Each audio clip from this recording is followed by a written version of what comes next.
order. And we will start with a pledge of allegiance. I pledge allegiance to the flag of the United States of America and to the republic for which it stands, one nation, under God, indivisible, with liberty and justice for all. Good morning, and welcome to today's meeting of the Joint Committee on Education and Culture. Not sure what that is. Hold on. Chair. Nobody cares about the Senate chair, so we're moving on. All right. Sorry about that. That was a webinar on EPS funding. You really don't want to listen to it, but I had to. I think Danielle is frozen, but that's okay. So this is one of those odd meetings where I actually call it the meeting to order as a secretary, because we take nominations of chair and vice chair before I turn over the reins to whoever gets elected. As I put in my letter to all of you, Danielle is willing to be the chair again if you so choose. And at this point, I would open it up to nominations. I would nominate Danielle for her chair. Any seconds? Yep. Any discussion? All those in favor? Boy, that was fast. Didn't have to argue for that one. And so also Vice Chair and Heather is willing to do it again. However, it is open floor for nominations. Anybody? I would nominate Heather for vice chair.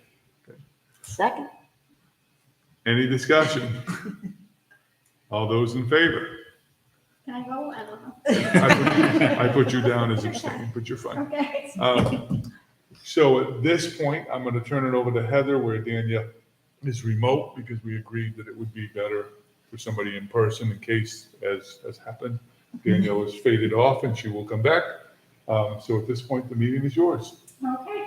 So we're going to move to consideration of the minutes. We should all have the minutes from the August 1st meeting. Are any errors or omission? I would recommend approval as written. I'll make a motion to accept as written. Second. All those in favor? Okay, any public comment? Okay, and then we do have a presentation Yep. regarding the summer forestry So program. Judy has got that queued up with Andrew over here, and we'll start in just a second. So what you understand, the summer forestry program was something that Brewer High did for credit recovery. You may have seen the article in the news or not. Glendon sent the slideshow to me so that we can show it to the school committee, because you just can't give it up. At the end of the day, those students that went here, there were a few key things. It was an alternative form of education. They received 4 credits for going 6 weeks, 4 days a week, and they were up at Iron Head, which is where OE has an actual cabin and base for what they do with their students. It was 10 students. 4 of them were from AOS 47. And they all received on-hands training of all the forestry equipment, but the credits, and they also got a stipend for working there in the forest with the people. So it was an incredible ability for our students who had not been able to engage in school to really further themselves. So please go ahead, Julie.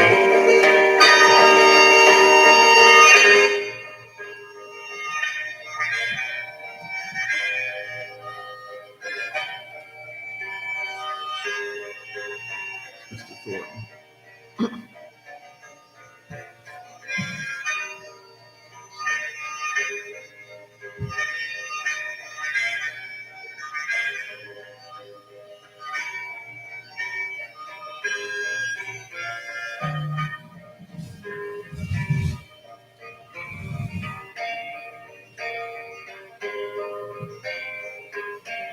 Mr. Savage, yep, here you come. I bet I may as well try and catch the wind.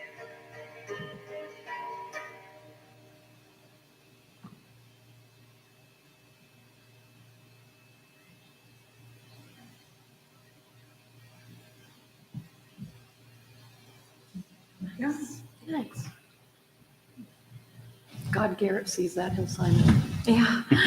Or you can turn it like so. He just go do it for. Yes. I don't think so. College Nope, application. it was ended. That was ended. So just a few things you understand. Not only did they get the credits and the stipend, but the teachers that went to do that, you had Mr. Thornton, Mr. Grand, Glendon, who went, Mr. Savage. So what it really allowed was students who had either missed or not been engaged in school to do something hands-on, get the credit for it. And we actually had 2 students who were seniors graduate because of that program, but also get hired directly by different outfits throughout the state, because all of the people that donated the equipment, that's not, the equipment you saw is not owned by Brewer. It was donated by the different forestry agents that were up there. And they were so pleased and so impressed to have these people, the 2 of them were hired full-time right on August 1st, and they went to work. So it's a phenomenal opportunity for our students to have. Are they gonna continue it? Yes. Oh, cool. Yep, and they had a construction one as well, which you may have seen on WAVI this week or last week, I can't remember which. It was done right at Brewer High, and it's the same thing. So Is it's- that also for credit? yes, Oh, okay. Yep. so it's been a good opportunity for our high school kids, because we talk about all the time, when you hit high school, it becomes about credit acquisition. We're still focused on skills, but credit acquisition is whether or not you graduate. So I just thought you'd want to know. Yeah, that's awesome. All right, so looking at old business, policy review, so this will be, the second reading of the JFABD, which is the educational permit. You had no changes last time. I'm glad to review it if you want, but I would recommend you approve it for the second reading. So motion to approve policy JFABD. Second. Okay, all those in favor? And then fuel bid, Yep, you should have that included in your packet on the next page. As I put in my letter, we bid out, so that you know, for all 3 school systems and for 4 towns at the same purchase point. All of the costs went down, which was good for us as far as what we budgeted in the budget, but you'll see that propane was $1.31 a gallon, diesel fuel was $3.70, and fuel oil for the town buildings, we don't have a school that has that anymore, is at $2.63. And that's helpful for a couple of reasons. It means that everybody's budget will be in line and it'll be good, but also by doing it all together through my office, we can pull together 8 to 10 different people. So like we bid out almost 100,000 gallons worth of propane. okay, do we have to? Nope, Okay, no motion, it's more for your information. all right. Under new business, bill warrant number 2. That is circulating. I don't have it back yet, but I think it's gone this way and then it'll come back. Okay. Strategic plan update. So as we discussed, Oh, is this this one? no worries. No worries. Yeah, it's okay. So the strategic plan, as you recall, was we were on a curriculum timeline. We are currently on social studies. Last year was the review year. This year is the implementation year.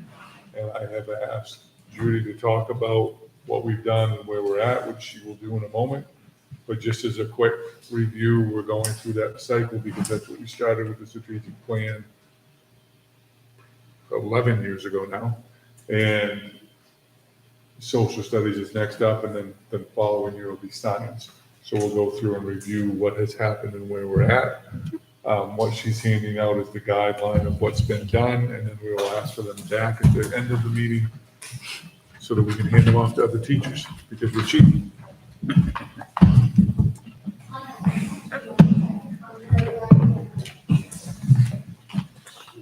So I will turn it over to Judy. All right. I'm gonna sit down because we don't have that great big of an audience, so I think I can sit to do this. Look at my notes. So as James said, we wanted to look at social studies. So anytime you look at curriculum, you follow a process. And of course, one of the processes that you look at is whether you're going to buy a program or not. And we as a staff are all in agreement that social studies program is kind of one of those that gets outdated fairly quickly. So we had a lot of great resources already that we currently are using, so we wanted to continue on with what we did. So we started by getting together as a team and looking at what we kind of wanted from a social studies curriculum, what kind of things we wanted to make sure we kept, what kind of things we wanted to add to it, those type of things, and we started looking at things. When you look at a curriculum, when you look at any content, you need to follow standards. So standards are either through the Common Core, you've heard me talk about the Common Core many times, or the main learning results, and social studies falls under main learning results. Social studies has 4 major strands, and then each strand has its own set of standards that fall underneath it.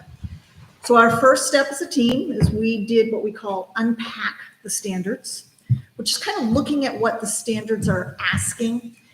Any of you, I mean, you've heard me say multiple times, anything with the stage is usually fairly ambiguous and left to our own interpretation. So standards are one of those things. So we wanted to look at standards and see, are we all on the same page? Do we all feel the same thing when we look at standards? So that was our first step. We took some time, we unpacked standards, made sure we were all on the same page as to what they meant. The next thing we did was write what we call I can statements. I can statements are a thing used in education often that it kind of breaks down the standard into kid-friendly language. So we looked at that. That, of course, helps us as well because it helps us think about what we're teaching and make it more relevant for kids. After we did all of that, we looked at our current units. We knew we had some overlap. We wanted to make sure that the overlap was important, that we were going deeper where we needed to go deeper. It's okay if we're still talking about states and capitals in grade 3, but if we're talking about it again in 6th grade or 7th grade, we want to make sure that it is relevant to what they need. So we talked about that. We brought in a consultant from Husson, Evan Mooney, who I work fairly closely with through the teacher preparation program, but he's also a social studies teacher, and he loves to talk about this stuff. So he has worked fairly closely with a couple of our social studies team members, as well as come and done a presentation for us, and is coming again in October to do more work with us. So we've unpacked standards, we've written I can statements, and we've looked at units. That's what you have in front of you right now. Over in the side pocket, you have our next step. Over the summer, what we did is looked at our scope and sequence and our pacing guide. We wanted to make sure that we were able to create this binder so that a new teacher would know exactly what needs to be taught and when.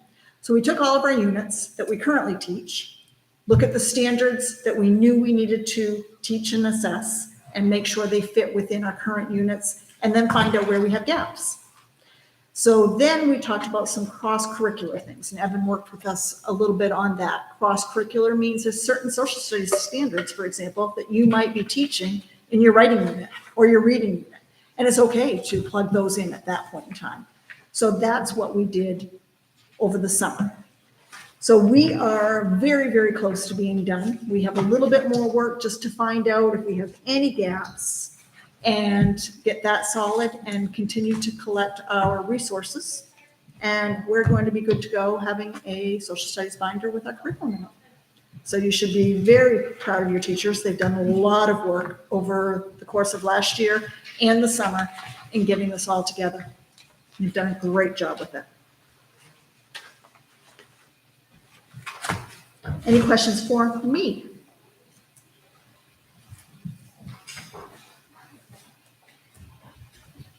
So what grade do we kind of start? Assessing? No, not even, like what grades do we start kind of teaching social studies? Kindergarten through 4th grade. They do it, they have social studies classes, but a lot of theirs is done through their cross-curricular, through their reading, through their math, through their science, their writing, those kinds of things. In grade 5 through 8, they have a standalone social studies class. Grade 5 has their own set of standards. 6 through 8 have their own set of standards. So that's where we kind of ran into a little bit of kerfunkle, when you call it, because what you teach in 6th grade, 7th grade, and 8th grade, you kind of have to build on that continuum. So they're spending a great deal of time on the next in service with looking at where they're missing standards as a 6 through 18. And sixth grade might say, oh, I teach this in reading. Let me plug that standard in there. Whereas eighth grade might say, I can do it over here. So will 6 through 8 have its own Yes, version of this? I only gave you a example of one. Almost all of the classrooms have theirs, but they're not done completely yet. So then how did we do as a school on the last group of social studies? So it wasn't the MEAs. we did. Well, ironically, we don't assess We don't social assess studies. social studies Oh, they in the don't state. anymore. Okay. None of the state, there are no state testing for social studies. There is no state testing for social studies. I mean, there was, I remember. Mhm, It was yes. the Iowas. So do we Yes. have any way of testing We, it? we have our 6 through 8, 5 through 8 do their own assessments that they've created. So they assess against standards. K through 4 do not assess against standards. We just participate in social studies and science and just expose them. But no, that is one of the areas that is not assessed.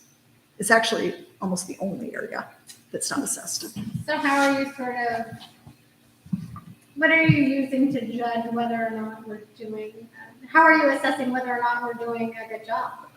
Well, so the classrooms in 5 through 8, of course, have their own assessments that they use. So they have their assessments built around the standards, and like everything, we score, we grade. So we see what they're doing that way. K through 4, I mean, our expectation is to expose.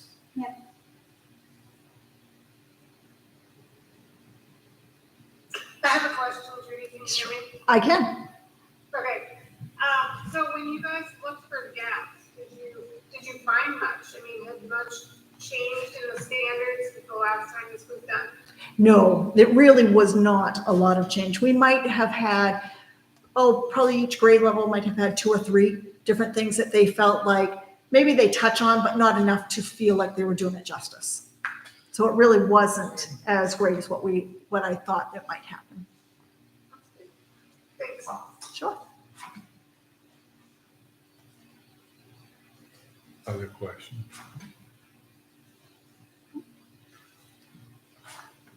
I'll grab these at the end. I won't stand up right now and grab them. Thank you. Thanks. Okay. Did anybody else have any questions or comments before we move on? Okay. The Brewer School Department MOU. So you have that separate from your package. You should have it in front of you. This, as I put in my letter, this is not something you need to vote on. This is really more for your information. I think a few things being here this is my 10th year. You gain, through that longevity, you gain something of an institutional perspective or knowledge. And in that time in Brewer, we've had 7 superintendents, albeit 4 of them were Alan. Because they keep bringing him back out of retirement. So he goes and comes back, and goes and comes back, and goes and comes back. And God love Alan, he keeps showing up for him because he loves Brewer and everything that he represents.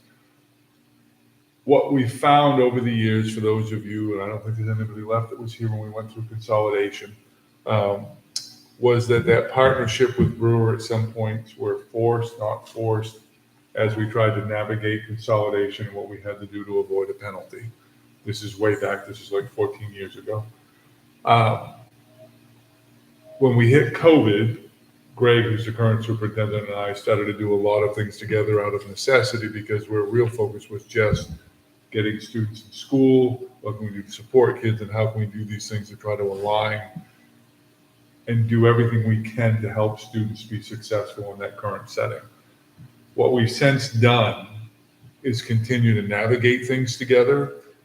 The goal of this MOU, which he and I will sign and move forward, is really to try to create a culture of collaboration between our districts.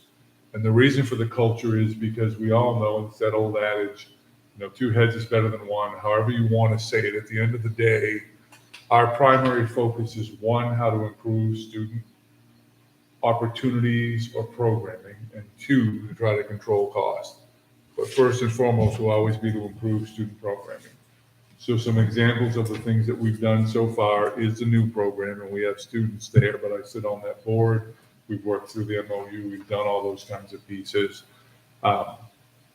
We have just signed an MOU where we're going to be allowed to access PCHC services through they have a student health center there. We are never going to be big enough to do that, but we will be able to access it from here, which will allow parents, if we call you and say we think your child has strep, to connect through our nurse with that program, drive right over there, have the swab and go home, and then we'll get those pieces back. And that's advantageous to all of us. PCHC will have more students without adding more personnel and more of a footprint. We will never be big enough to have that kind of a footprint. And for a parent, you aren't going to have to go to your PCP, walk-in care, or anything else. We're going to be able to set it up so that you can basically drive over there and inside of a half an hour, have it resolved as to what's happening. Those kinds of examples are things that Greg and I continue to work on, and we're going to have a few more hopefully this year that will forward that. This is really for your information because there was, through nobody's fault, some contention. I could ask Glendon to come and he could speak for hours on this.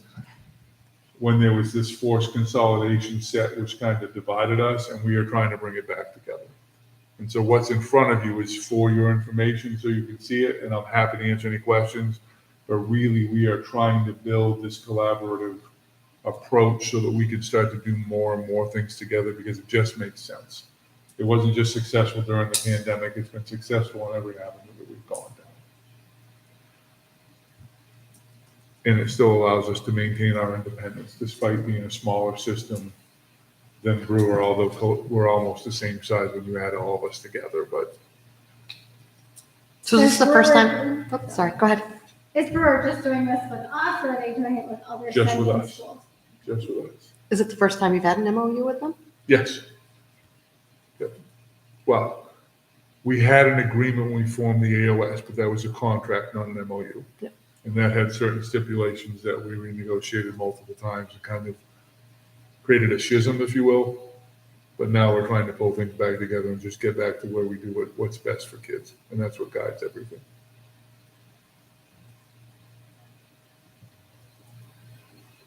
Other questions? What was the necessity to formalize by an MOU? So it wasn't a necessity through multiple conversations between Greg and I and through my opening comment of 7 superintendents in 10 years. Our thoughts were if we had a guiding document, whether I leave or he leaves, we'll continue to touch base on it and talk it through and try to bridge that culture of unity together.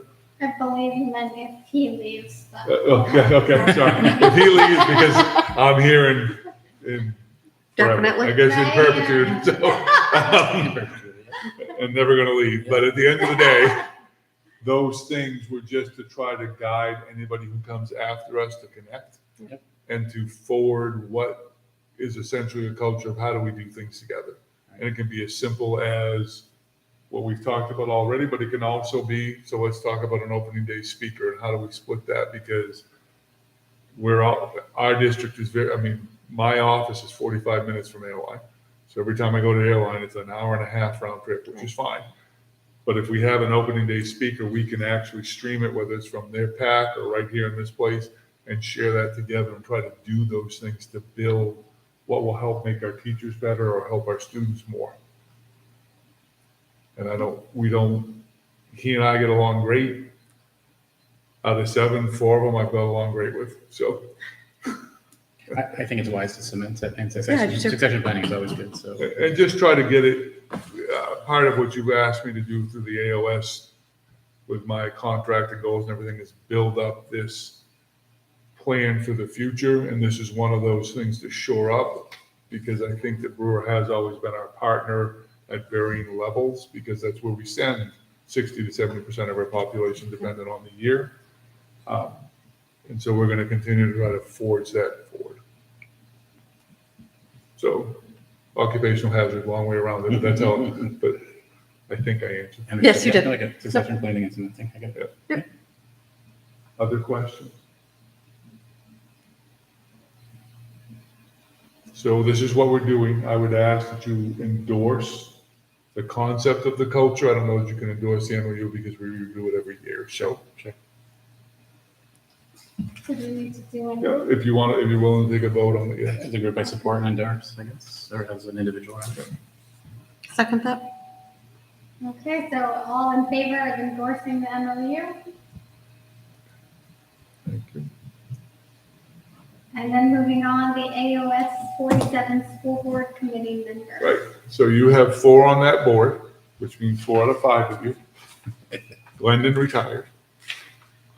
And so he can't serve on that board anymore, even though he's willing, just so you know. But he's not allowed to legally, so it needs to be one of you. Currently, Heather serves on the Spruce Board. So that may leave you or not, but you guys need to have that dialogue because both of you are on it, Danielle is on it, so we need a 4th member out of 2. Hey, this was reminiscent of last year. I know, but that's I'm not just good. at the other end of the table. Rock, paper, scissors, shoot. What is this, can you explain to me Yep. more of what? So the AOS board is the governing board for my office, which is 5 people. Okay, And it meets up to 3 times a year. Typically, it's twice. It's October and December. okay. And the purpose of those meetings are twofold. The first is to do some evaluations for myself and Mary Ellen, because she's also an AOS employee. But the second is to set the budget for that central office, because that then goes into the Orrington budget and the Dedham budget and the airline budget, because that's the cost sharing formula. They're usually 10 to 15 minutes. It's not a heavy lift. No, and it's usually, and honestly, so one a year is in Orrington right before the meeting, and then one a year is in Dedham right after the meeting, but there's also a virtual option. So it's not a significant issue because you don't have a lot of personnel and you don't have any students. So there's none of those policies that you need to navigate or anything. Yeah, I do Thank you. Do we have to nominate? Yes, you do. Oh, sorry. So who wants to nominate? I heard Michael nominate. Yep. Yep, you heard me second. And Nicole seconded. All those in favor of serving as the fourth member of the AOS 47 School Board Committee member? Thank you, Brittany. Thank you. Thank you. And then, we'll look at the report. So first is the principal's report. Yes, you have my report. We had a fantastic opening. It's just been, the first 3 weeks have been amazing. We had a great in-service day. We did some team building. We had some math PD. We're going to continue to work a little bit on our PBIS and start working a little bit more on data, which is something that we were pretty heavy in prior to COVID, and it's time to get back into that again. We've got some people going to some workshops on both of those concepts, one in September and one in November. We had a great new staff orientation where we had 5 new staff come the week before school started. We went through a lot of policies and protocols, and we'll continue to meet with them throughout the year as needed. We're kind of fortunate of our 5 new staff. None of them are really new. They've all come with some experience. So it made for kind of a different dynamic as we went through some of our protocols and policies, which is kind of fun. I gave you our current enrollment based on August 30th. So we'll see what happens. I'll update it next month for you because, as you know, it usually fluctuates. But fantastic opening first few weeks. Any questions for me? I just have a weird question. But Sure. When it fluctuates, do you typically see it go in a certain direction after the first one? No, there is no rhyme to reason to this at Okay. all. So last year, I think when I was reporting, the funny thing was I, of course, used last year's report and do some revisions and things. The number was exactly the same. I was just going to ask. Yeah, the number was exactly the same. But last year, I felt like we had so many move-ins. Every time I turned around, there was a new move-in. So obviously, we had the same amount move-out kind of thing. This year, we only had about 9 move-ins, which is not really typical. They for haven't us. figured out school started yet. Maybe. They'll be showing up in another We week or always so. wait for a couple after Labor Day, no doubt. There's not a lot of houses on the market. No. But to that point, Bangor doesn't start until after Labor Day by Right. contract, and most of Hancock County does not either because they have so much of a. Yeah, you've come from anywhere, but Yeah. a couple of these small ones, you're not used to starting early, Right. and you may get caught by surprise that school has started. Oh, yeah. Not at this point. Hopefully, at this point, you figured it out, but No, kids have adapted well and they've been a lot of fun, so.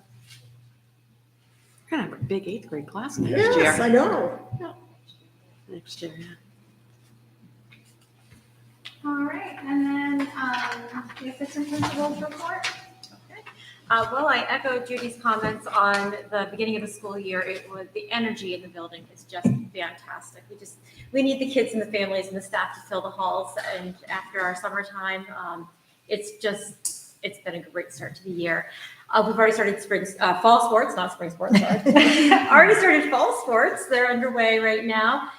We're welcoming back Coach Blanchard for cross country, Coach Beanhoff for girls soccer. We could not find a boys soccer coach, so now we do have one. Coach Brian Grant, who is our basketball coach, stepped up for us to coach soccer, and he is a fantastic former CDS student, is his assistant coach, helping him with all things soccer. And so I hope for a really good season. Brooke Merrill. Yeah. So that'll be really great, as well as some parents that know soccer that are helping him as well. So it'll work out really well. We have our partnership with White Sporting Goods for our online CDS school store is open right now. It is open until September 15th. You can find information for that on our website as well as our Facebook page. So hopefully we'll have lots of kiddos walking around with some school merch on. And that store will open up again in the wintertime. We aim for 3 times a year for that. Typically in past years, we've had our new WIAs earlier in this fall, but we have moved for our state testing to the main 3-year assessment, which is still new WIAs plus a little bit more. And that testing window is through October. So I have nothing to report on that right now. And then PTG, we just had our first meeting of the year prior to this meeting tonight. And PTG meets the second Tuesday of every month, and they're always looking for volunteers and people to help out with things. We've already started planning our trunk or treat for Halloween and some other community activities through the fall and winter. And that's it. Any questions for me?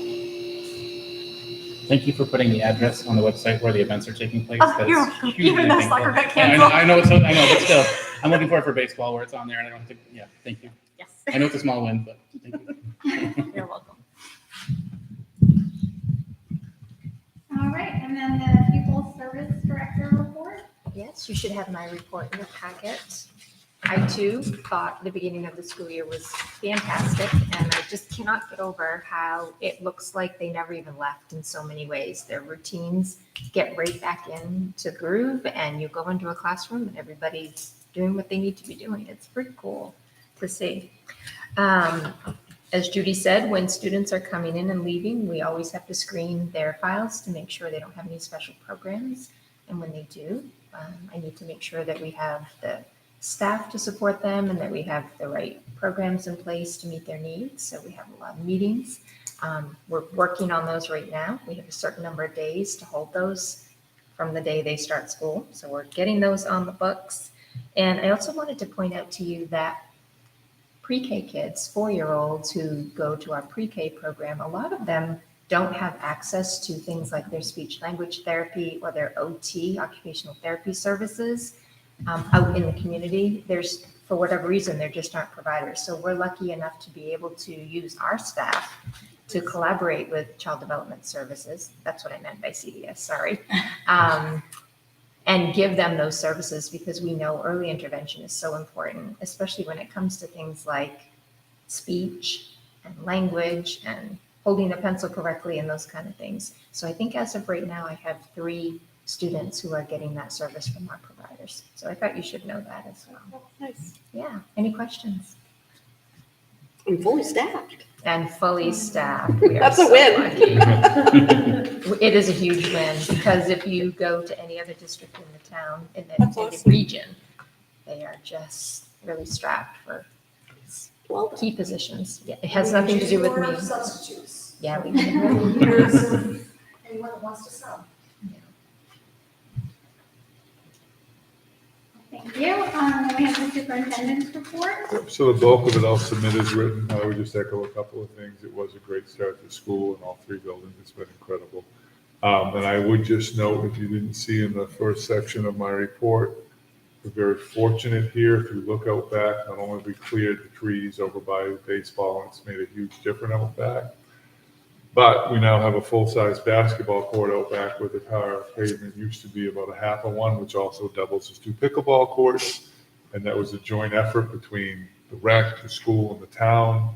And thank you to Michelle Roberts and Chris Backman for all of that effort, because it's really phenomenal what we have here and what we've been able to do. And it's appreciated because our kids reap the benefits of that every day. So we are very fortunate here. And I would- Mine doesn't even go here anymore, and he's sneaking up to you, so. And once in the basketball hoops will be put in For this week or next, so we'll see how it all rolls, but it's incredible. And there'll be another 1.5 inches laid over it next year, so that it's the actual pavement you're supposed to have outside. Nice. So we are in good shape, incredible shape, really. Right. Personnel, we've covered it, yeah. So we just move those over to see. Yes, yep. And then moving on to personnel. Yep. So we have one nomination. Yep, so Brian Graney, your boys soccer coach, that is somebody you don't vote on, but just so that you're aware who's taking that position. And then under appointments, we have Carrie Johnson, you may remember that name. She was our speech therapist for like 40 years and decided she wanted to be an ed tech, so she's come back to do that. And we're very blessed to have her here. I didn't ask why, we just took her. So. No IGPs, I think that's one. That's Nice. Yes. So we're very fortunate, but that one is an appointment. Do we need to vote on You need to vote on Brian, not on, that? Okay. sorry, I reversed him on that. So you need a motion to vote, I'm just getting old. to accept Brian Grant as. Yes. Yeah, sure, I have a motion. Second. All those in favor of Brian Grant? And if you vote no, that means you get to do it. Which I'm happy to allow happen, whatever you prefer. You can't be paid, so it saves us money. Fair enough. It doesn't look like any resignations or None. terminations. Working on it. No executive session. None. I did notice one other person showed up. Did you have any comments? Okay. Well, it's good to see you. And Alan, still nothing? Okay. So our next meeting is Tuesday, October 3rd at 7 p.m. And then there is an AOS meeting Wednesday, October 4th. Yep. At 7. Yep. Okay. Or virtual, or virtual. Yes, I just want to make sure our both. Yes, yes. You'll get a packet and everything. Okay. All right. Okay. Meeting adjourned. Non-negotiable. Joe, Heather. Bye, thank you. Well Thank done. you. Thanks, Heather. You're welcome. You owe me. Bring back sunshine.